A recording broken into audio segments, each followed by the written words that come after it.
Hello and welcome. आज के session में हम लोग रेजिस्टेंस इन पैरेलल को एनालाइज करने वाले हैं। जैसा कि आप लोग देख रहे हैं, पॉइंट ए और बी के बीच में दो रजिस्टर R1 एंड R2 को हम लोग पैरेलल कॉम्बिनेशन में लगाए हुए हैं। तो इन दोनों रजिस्टर को हम लोग एक सिंगल रजिस्टर से रिप्लेस कर सकते हैं, जिसका net resistance R1 and R2 के कॉम्बिनेशन से बनेगा। और उस नेट रेजिस्टेंस को हम लोग इक्विवेलेंट रेजिस्टेंस भी बोलते हैं। तो इस फिगर में आप लोग देख पा रहे होंगे कि पॉइंट ए और बी के बीच में हम लोग एक सिंगल रजिस्टर लगाए हैं, जिसका नाम दिए हैं आर इक्विवेलेंट। और ये आर इक्विवेलेंट का वैल्यू इन दोनों रजिस्टर के कॉम्बिनेशन से बनता है। तो एक लंबा सा डेरिवेशन करके हम लोग लाते हैं 1/R equivalent is equals to 1/R1 plus 1/R2। अच्छा, ये रजिस्टर एडिशन का फॉर्मूला होता है in case of parallel addition. तब जब हम लोग रजिस्टर को पैरेलल में लगाते हैं ना, तो ये फॉर्मूला आता है।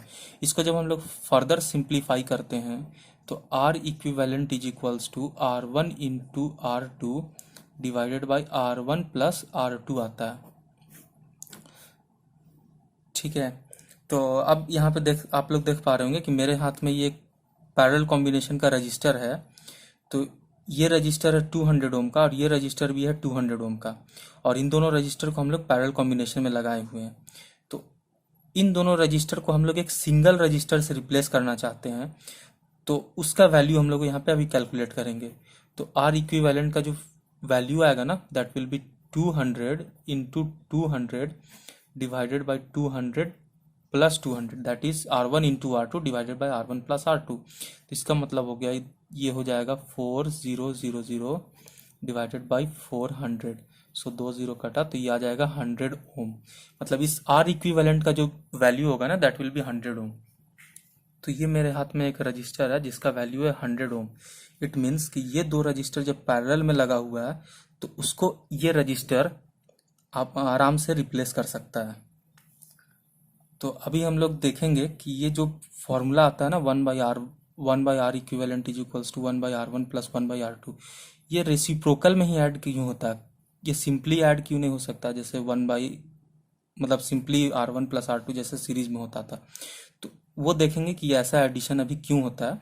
उसको हम लोग देखते हैं इस एनालिटिकल मेथड में। तो इस मेथड में क्या करेंगे ना, हम लोग दो रजिस्टर बनाएंगे और दोनों रजिस्टर को हम लोग पैरेलल कॉम्बिनेशन में इस तरीके से लगाएंगे। ये पैरेलल कॉम्बिनेशन हो गया। तो इस रजिस्टर का जो रजिस्टिविटी है उसको मानते हैं रो। इसका जो क्रॉस सेक्शन एरिया ये वाला है इसको मानते हैं ए, और इसका जो लेंथ है यहाँ से यहाँ तक का लेंथ उसको मानते हैं एल, और इसका भी रजिस्टिविटी मानते हैं रो। इसका भी क्रॉस सेक्शन एरिया ये वाला ए, और इसका भी यहाँ से यहाँ तक का लेंथ एल। तो इसके रेजिस्टेंस को हम लोग बोलते हैं R1 और इसको बोलते हैं R2। तो यहाँ से R1 का जो वैल्यू आएगा ना, that will be rho L by A, और R2 का वैल्यू होगा रो एल बाई ए। मतलब दोनों रजिस्टर सेम है तो दोनों का वैल्यू भी सेम आएगा। अच्छा, हम दोनों का रजिस्टर सेम रजिस्टर इसलिए ले रहे हैं ताकि ये कैलकुलेशन में थोड़ा सा इजी हो, अदरवाइज ये थोड़ा सा कॉम्प्लेक्स हो जाएगा अगर दोनों का वैल्यू हम डिफरेंट रखें तो इन दोनों का जो इक्विवेलेंट रजिस्टर होगा ना, वो कुछ इस टाइप का होगा। ये एक रजिस्टर हुआ, इन दोनों का रजिस्टिविटी मटेरियल सेम है तो दोनों का रजिस्टिविटी भी सेम होगा। अगर दोनों का रजिस्टिविटी सेम है तो इट मीन्स कि इक्विवेलेंट रजिस्टर का भी रजिस्टिविटी सेम होगा, तो इसका भी रजिस्टिविटी रो। और दोनों का लेंथ सेम है तो जब आपस में ऐड करेंगे तो इसका लेंथ भी एल, बट इसका क्रॉस सेक्शन एरिया चेंज हो जाएगा। जैसा कि आप लोग देख पा रहे होंगे मेरे हाथ में ये दो रजिस्टर है, उन दोनों रजिस्टर को हम पैरेलल कॉम्बिनेशन में लगाए हुए हैं। सॉरी। तो इसका जो मटेरियल है उसका रजिस्टिविटी रो हो गया, इसका क्रॉस सेक्शन एरिया ये वाला ए, और इसका लेंथ यहाँ से यहाँ तक का एल, और इसका भी रजिस्टिविटी रो, इसका भी क्रॉस सेक्शन एरिया ए, और इसका भी लेंथ एल। तो ये दोनों रजिस्टर पैरेलल में लगा हुआ है। अब इन दोनों को मिला के अगर हम एक रजिस्टर बनाएं तो वो कुछ इस टाइप का होगा। अब ऐसे बनाएंगे तो इसका कितना हो गया, लेंथ जितना पहले था उतना ही अभी भी, मतलब लेंथ सेम है एल, रजिस्टिविटी भी सेम क्योंकि मटेरियल सेम है। बट इस केस में क्या हो रहा है ना, क्रॉस सेक्शन एरिया इंक्रीज हो जा रहा है। पहले ए था, अभी 2A हो गया, इट मीन्स कि ये 2 है। तो इसका जो रेजिस्टेंस होगा ना R, इसको ये होगा मेरा rho L divided by 2a।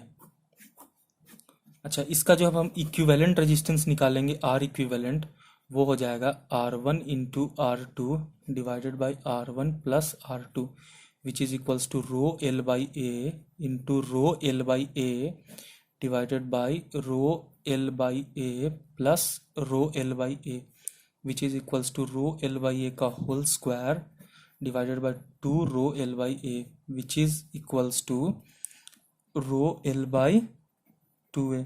तो यहाँ से देख रहे हैं कि ये जब इक्विवेलेंट रेजिस्टेंस निकाल रहे हैं ना इन दोनों रजिस्टर का, तो वो आ रहा है रो एल बाई 2a। और इन दोनों रजिस्टर को मिला के जब हम एक रजिस्टर बनाए, मतलब इन दोनों के मटेरियल को मिला के सेम लेंथ और सेम रजिस्टिविटी को बनाए, तो उसका जो रजिस्टर आ रहा है ना, रेजिस्टेंस आ रहा है, वो भी हो रहा है मेरा रो एल बाई 2a। तो यहाँ से पता चल रहा है कि इन दोनों का जो इक्विवेलेंट रजिस्टर होगा ना, उसका अगर रो और मतलब रजिस्टिविटी और लेंथ अगर सेम हो, तो उस केस में क्या हो रहा है, क्रॉस सेक्शन एरिया इंक्रीज हो जा रहा है। ये क्रॉस सेक्शन एरिया इंक्रीज हो जा रहा है। तो ये क्रॉस सेक्शन एरिया इंक्रीज होने के कारण इसका रजिस्टिविटी घट रहा है।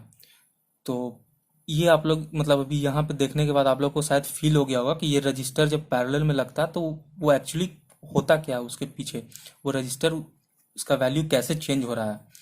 तो यहाँ से हम लोग कंक्लूड कर सकते हैं जब पैरेलल कॉम्बिनेशन में लगाते हैं कोई भी रजिस्टर को, जैसे कि ये मेरा दो रजिस्टर पैरेलल कॉम्बिनेशन में लगा हुआ है, तो इस केस में क्या हो रहा है कि इस केस में इसका जो इफेक्टिव एरिया है ना, इफेक्टिव क्रॉस सेक्शन एरिया, वो इंक्रीज हो रहा है। और क्रॉस सेक्शन एरिया इंक्रीज होने के कारण रेजिस्टेंस डिक्रीज हो जा रहा है। वहीं सीरीज कॉम्बिनेशन में क्या था, इसमें क्या था, इफेक्टिव लेंथ इंक्रीज हो रहा था। इसमें इफेक्टिव लेंथ इंक्रीज हो रहा था। वहां पे क्या आ रहा था, R equivalent is equals to rho 2l by A आ रहा था। तो इट मीन्स इफेक्टिव लेंथ यहाँ इंक्रीज हुआ, तो इसका मतलब क्या हुआ, रेजिस्टेंस इसका मतलब यहाँ पे इंक्रीज हो गया। तो आई होप ये आप लोगों को समझ में आया होगा। Thank you.